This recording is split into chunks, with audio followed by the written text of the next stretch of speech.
কারণ বিএনপি কিন্তু বলছে আমরা এটা অক্ষরে অক্ষরে বাস্তবায়ন করব। তারা জুলাই সনদকে ঢাল বানাচ্ছে, কোনটাকে আড়াল করতে চাচ্ছে? গণভোটকে আড়াল করতে চাচ্ছে। কাজে আমাদের দাবি হতে হবে যে আপনারা গণভোট বাস্তবায়ন করেন, আমরা অন্য কিছু বুঝি না।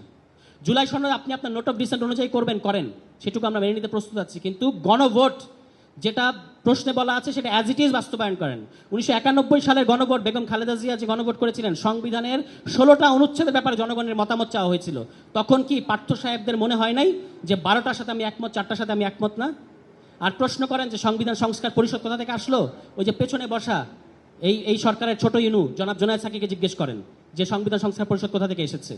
এই সমস্ত প্রশ্ন করে বাংলাদেশের মানুষের যে গণভোটের মধ্য দিয়ে যে রায় দিয়েছে, এটাকে আপনারা অবজ্ঞা করে আপনারা যদি মনে করেন, আপনাদের ইতিহাস মনে করে দেখেন, কোনো বাড়ি কিন্তু ক্ষমতা হস্তান্তরের মুহূর্তে আপনারা কোনো সুষ্ঠুভাবে ক্ষমতা হস্তান্তর করতে পারেন নাই। 96 পারেন নাই, 2006 পারেন নাই।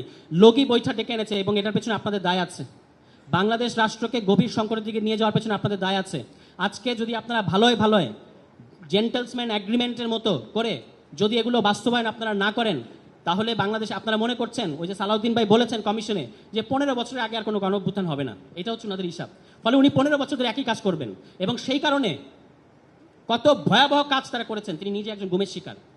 গুম অধ্যাদেশ বাতিল করে দিচ্ছে সরকার, মানে সংসদে ওঠাবে না, এবং সেখানে বলা হয়েছে জাতীয় নিরাপত্তার কারণে আটক করা হলে সেটাকে গুম বলা যাবে না। উদ্দেশ্যটা বুঝে দেখেন, জাতীয় নিরাপত্তার দোহাই দিয়ে তারা শুধু আটক করবে তাই না, তারা যে আটক করেছে এই তথ্য গোপন করবে। কারণ আদারওয়াইজ এটার সাথে গুমের সম্পর্ক কি? আপনি জাতীয় নিরাপত্তার কারণে আটক করতে হলে বিশেষ ক্ষমতা আইনে করেন, সেখানে 90 দিন বিনা মামলায় মানে বিনা ওয়ারেন্টে আটক রাখার বিধান আছে, কিন্তু আপনাকে বলতে হবে আমি আটক করেছি।